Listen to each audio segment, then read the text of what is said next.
Hi guys, I'm James from Tizwaz Riding School in Bournemouth. Back again filming with Steep Riders, and today we're not going to be reviewing bikes, but we are going to be talking about the different types of licenses that are available to you when you start riding. There is a lot of information out there on the internet, and being the internet, a lot of it is wrong. All this information that I'm going to give to you now is actually available to you on the DVSA website. Only thing with that, being the DVSA, they tend to be a little bit long-winded, and if you're not used to DVSA jargon, you can get quite easily confused between an A license and an A1, A2, AM, etc. So the idea in this video, we're going to simplify everything, and I'm going to try and make it as clear and simple as possible, so when you do start riding, you know exactly what license you need to meet whatever your riding goals are. So first bike I want to talk about, little 50cc moped on the end here.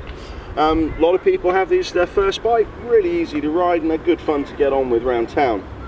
Now a moped by definition is anything that is up to 50cc. Typically they're about 49cc, this little Lex Moto is 49cc. Now if you're 16, that's the minimum age requirement to ride a moped, providing you have done a CBT, but if you're 16 your moped must be restricted to 29 3/4 miles an hour. If you get caught over that, then the police will know it's not restricted and they will probably take your bike off you for doing that. So to ride a moped, regardless of age, you must do a CBT unless you have a car license which you passed before 2001, February the 1st of 2001 to be exact. So if you're a little bit older, maybe you did your car license in the 90s or 80s, you could just buy a moped and ride it on the road with no L plates because you automatically have a full AM or moped license to do so. The next bike that I want to talk to you guys about is 125. This one's a little YBR kindly supplied by Tizwaz Riding School in Bournemouth. Now to ride a 125 on the road, you must be 17 years old or older and you must have completed a CBT. A lot of people tell me, well, I passed my car license in 1972. That isn't relevant. Your car license does not enable you to ride a 125 on the road. You must do a CBT regardless of age. The bike, it must be up to 125cc, typically they're about 124cc, and no more than 14.7 horsepower. I think being exact is 14.69 whatever, but usually they're 14-ish anyway, so that's not really a problem. The other license that you could get to ride this bike would be an A1 license. It's a full license, so it's a little bit more than a CBT, but if you get a 125 and you decide that you never want to go up from that and you're happy enough with that size of bike and you want to stay on a 125, then an A1 license is probably the license for you. You've got to go through everything that people have to do to get the full bike licenses, just on a smaller bike, which makes it a little bit easier. Once you've got your A1 license, well, you're not on a CBT anymore, so you can lose the L plates, and then you're also allowed to carry passengers. So next type of license that I want to talk to you about is the A2 class of license. This is why I have my little MT sat here. You might recognise it from a video that we did a couple of weeks back.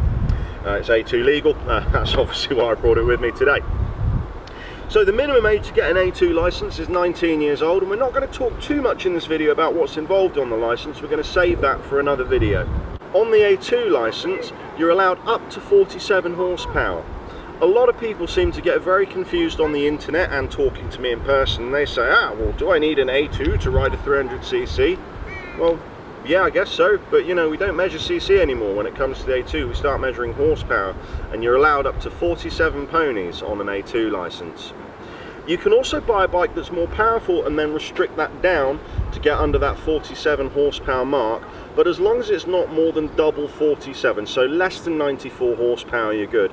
That opens up a whole world of possibilities to you, because there's a lot of 600s, even the MT-07's under that 94 horsepower bracket, so a lot of people buy them when they're on an A2, restrict them, and then when they get a full license they just pop the restrictor out and it's like having a whole new bike. So the final type of license I want to talk to you guys about is the full unrestricted A license.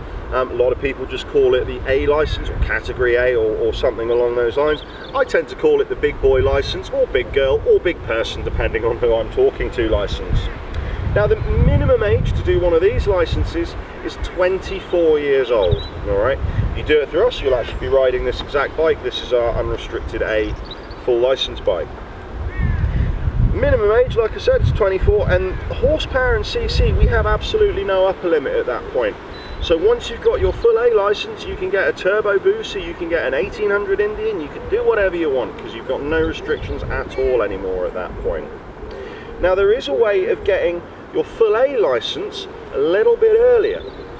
If you do an A2, let's imagine on your 19th birthday you pass your A2 license, okay?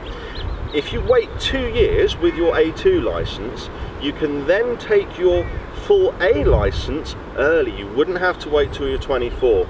So a couple of my mates recently, they've done their A2s at 19, which means 2 years the day after passing their A2, they'll be 21, and then they can do a full unrestricted A license and sort of jump the gun a little bit on that front.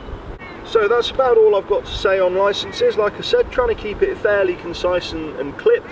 Obviously I could probably spend all day talking about various rules and regulations, but that's not what we're here to do today. It's just to give you kind of a basic introduction to the different licenses that you can get.